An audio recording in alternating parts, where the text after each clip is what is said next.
J'ai réalisé au cours de ma vie que la valeur de qui je suis n'est pas déterminée par ce que les gens pensent de moi.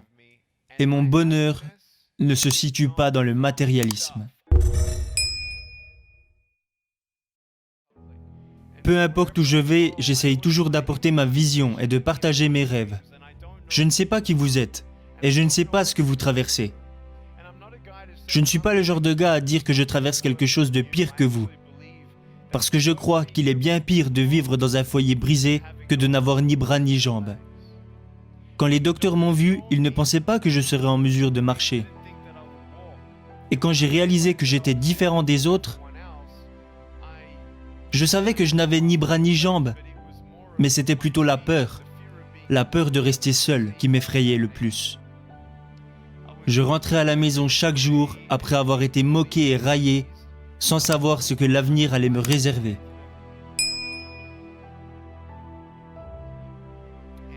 Je n'aurais jamais imaginé devenir la personne que je suis aujourd'hui. Je veux juste que vous preniez conscience au fond de votre cœur que parfois la négativité prendra le dessus. Parfois la peur vous empêchera d'essayer ou de recommencer.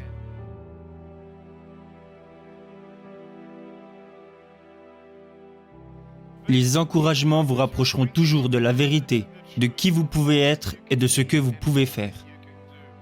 Mais les découragements, eux, vous éloigneront de tout ça. Vous savez, je n'avais aucun espoir à mon propre avenir. Mes parents croyaient en Dieu, mais moi non, car je ne comprenais pas pourquoi ils m'avaient donné moins que les autres. Alors pendant de nombreuses années, je ne comprenais pas que je pouvais avoir ni main, ni pied et devenir malgré tout un miracle pour quelqu'un. Et que si j'étais capable d'envoyer ne serait-ce qu'une personne au paradis, alors tout ceci prenait un sens.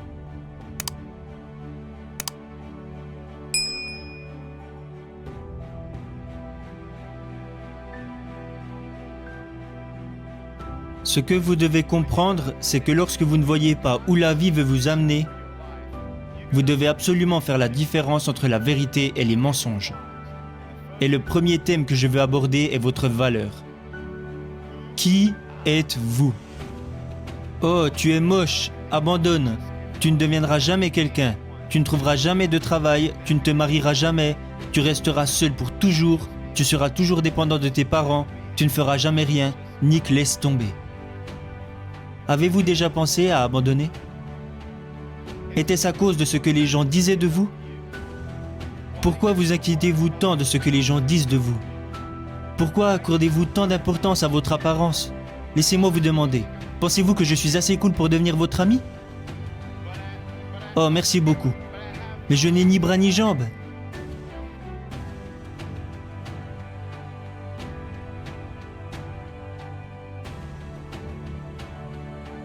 La famille, c'est si important.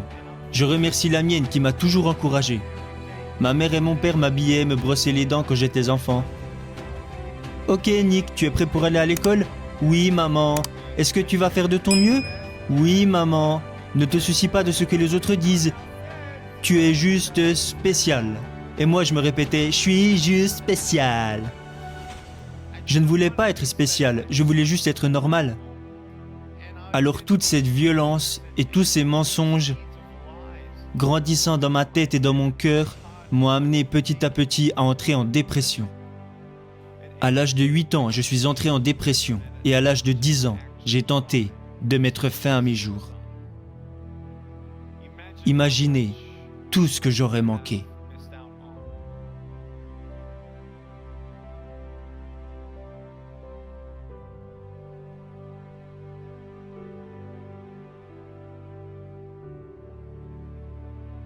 N'abandonnez pas. Je sais que vous avez été blessé, comme la plupart d'entre nous. Mais vous ne savez pas quels miracles peuvent apparaître de vos blessures, tant que vous ne donnez pas à vos blessures une chance. Je veux que vous vous donniez une chance. N'abandonnez pas, rêvez grand, aimez-vous de manière humble, aimez les autres. Et prenez conscience de ceci.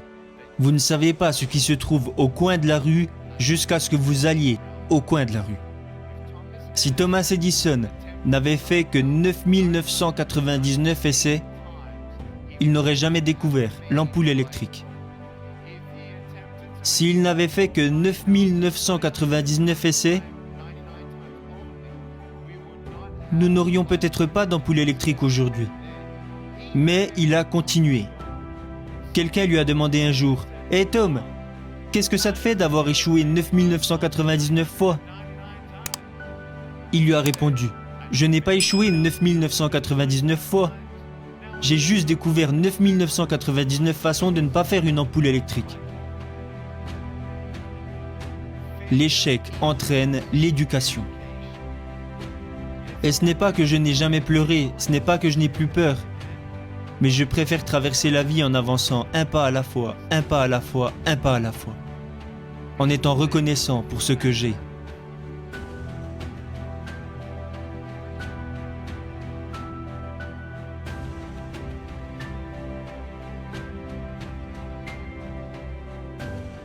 Vous ne pouvez pas tout changer.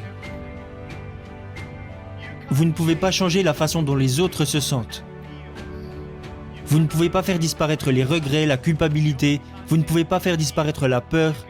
Vous pouvez encourager les gens, vous pouvez les supporter, les écouter. Vous pouvez être à leur côté, mais vous ne pouvez pas les changer. Vous pouvez prier pour eux, mais vous ne pouvez pas les changer. Je veux que vous preniez conscience qu'il arrive parfois que nous essayons de changer quelque chose qu'il est impossible de changer. J'aimerais pouvoir changer ma situation, mais c'est impossible. Alors si je ne peux pas changer mon corps, je dois changer ce que j'ai dans le cœur et dans la tête. Et essayer de trouver quelque chose que je peux faire au lieu de me lamenter sur ce que je ne peux pas faire.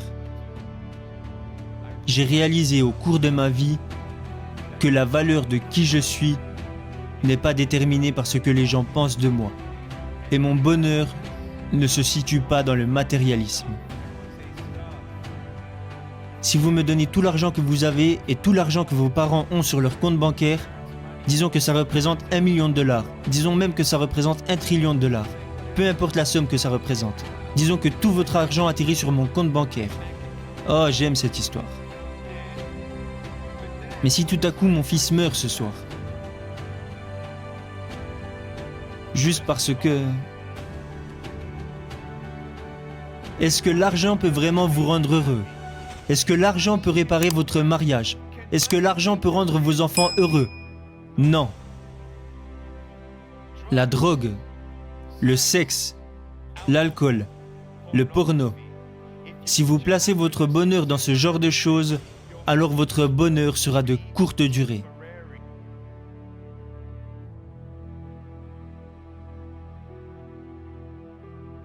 Vous n'avez pas à être quelqu'un que vous n'êtes pas. Vous devez juste être vous-même. Soyez la meilleure personne que vous pouvez être. Alors ma question ce soir est, est-ce que vous vous aimez ? Si vous viviez maintenant les 15 dernières secondes de votre vie,